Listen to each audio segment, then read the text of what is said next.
My name is Pete Kostelnick. I'm running from Kenai, Alaska to Key West, Florida. Self-supported, pushing all my gear in a stroller, running about 5,300 miles total. I'm trying to be the first person to do it.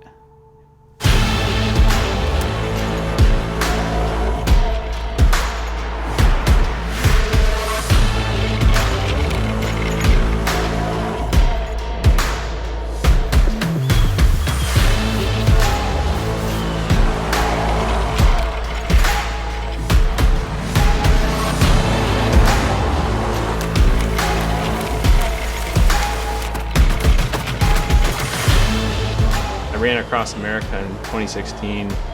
I'm hungry for more and want to go about it a little differently. For this run, everything's on me. I have to find my own food, have to find my own supplies. If I screw anything up, no one's here to fix anything for me.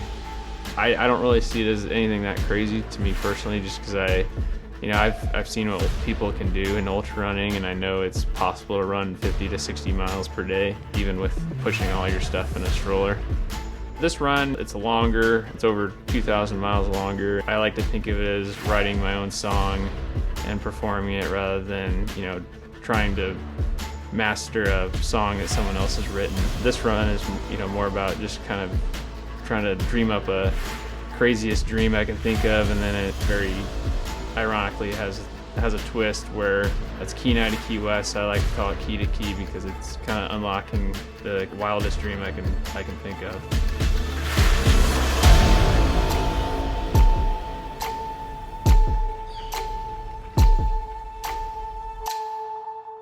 The perfect day would be waking up at about 5:30 or 5 and getting on the road by 6, and then finishing by 4 or 5 in the afternoon, and then having a few hours to kind of unwind and take care of chores, as I call it. Not too long after that, it's time to go to bed and do it all over again in the morning.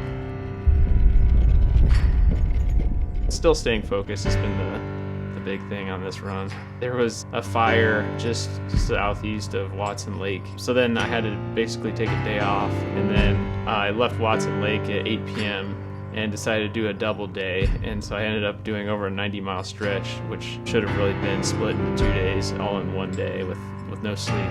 It is a mental struggle, and I've always tried to find ways to break up the day into smaller pieces, whether it's just looking at a map and just like saying, okay, all I care about right now is just getting to the next big curve in the road.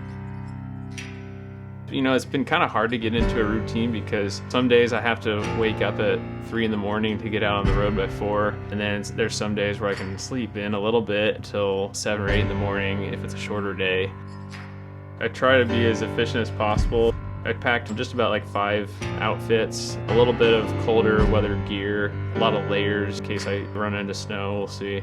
I have a giant bear canister that holds most of my food. Thankfully, no bear has attacked me yet. I've seen a few.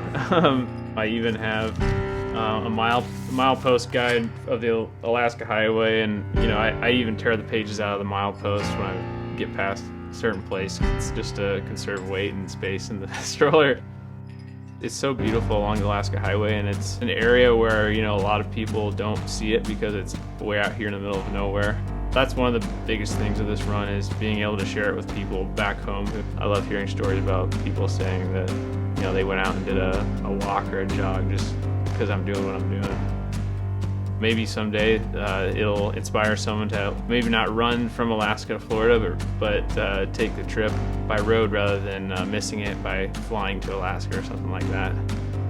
I'm literally going as far as you can go. It's not like I have a finish line set up. I'm finishing where I just physically can't go any further south. It's a big risk too, and you have to be willing to take risks, I think, in life, and this run is probably the biggest risk I've ever taken, but I think when I get to Key West, it'll be the most rewarding thing I've ever done as well.